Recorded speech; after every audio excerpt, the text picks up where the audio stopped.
फेरि पनि यहाँहरूलाई कृष्ण अभिवादन जय मसी भन्न चाहन्छु। तपाईँहरूको बिचमा फेरि पनि म आज एकदम राम्रो अनि सबैलाई मन छुने एउटा वचन लिएर आएको छु। तपाईँको बिचमा पाठ गर्नेछु। मलाई लाग्छ तपाईँहरू यो वचन सुनेर आशिषित हुनुहुनेछ र तपाईँले बाइबल खोलेर पनि हेर्नुहुनेछ र यसलाई मनन गर्नुहुनेछ। म तपाईँहरूको बिचमा हितोपदेश 12 अध्यायलाई पाठ गर्नेछु। म तपाईँहरूको बिचमा यो वचन बोल्दै गर्दाखेरि परमेश्वरले आशिष गर्नुभएको होस् र तपाईँहरू यो भिडियो सुन्दै गर्दाखेरि पनि परमेश्वरले आशिष गर्नुभएको होस् भनिन म प्रार्थना गर्छु र यो वचनलाई पढ्ने प्रयत्न पनि गरेँ। यहाँ यसरी लेखेको छ, साधनालाई प्रेम गर्नेले ज्ञानलाई प्रेम गर्छ, तर सुधारलाई घृणा गर्ने व्यक्ति अबुझ हो।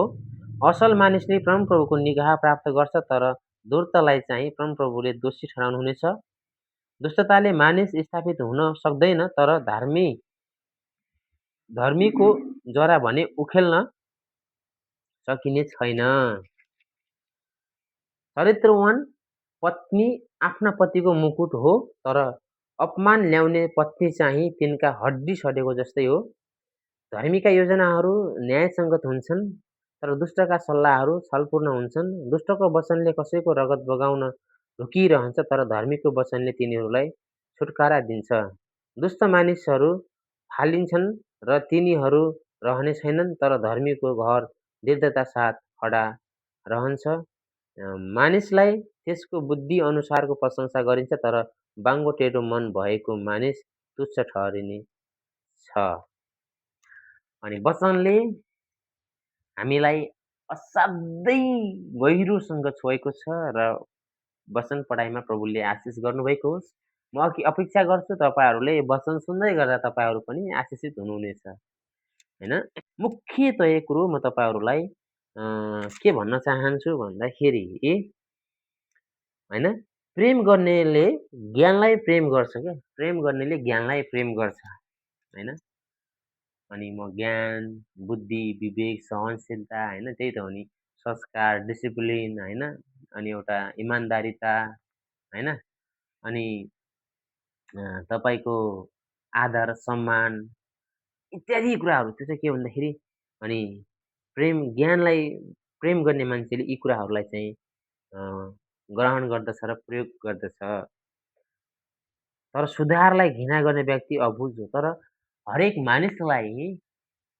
मानिसलाई सुझाव, सल्लाह अनि त्यो मान्छेलाई तपाईँको यो तरिका भएन, यो अलिकति व्यवस्थाबिन भयो होइन, तपाईँ चाहिँ यो तरिकाबाट हिँड्नुपर्छ होइन, तपाईँले बोलेको कुरा ठिक भएन, तपाईँले गरेको कार्यहरू गलत छन्, तपाईँ गलत बाटो र मार्गमा हिँड्दै हुनुहुन्छ, तपाईँ चाहिँ यहाँबाट सुध्रिनुपर्ने हुन्छ, तपाईँ परिवर्तित हुनुपर्ने हुन्छ, तपाईँको जीवनलाई पूर्णतया रूपमा तपाईँले एउटा ज्ञानको खानीमा समर्पण गर्नुपर्छ होइन भनेर यसरी हामीले कसैलाई सल्लाह दिन्छौँ भने र त्यसलाई चाहिँ उसले घृणा गर्छ भने, उसलाई चाहिँ अस्वीकार गर्छ भने त्यो चाहिँ के हो?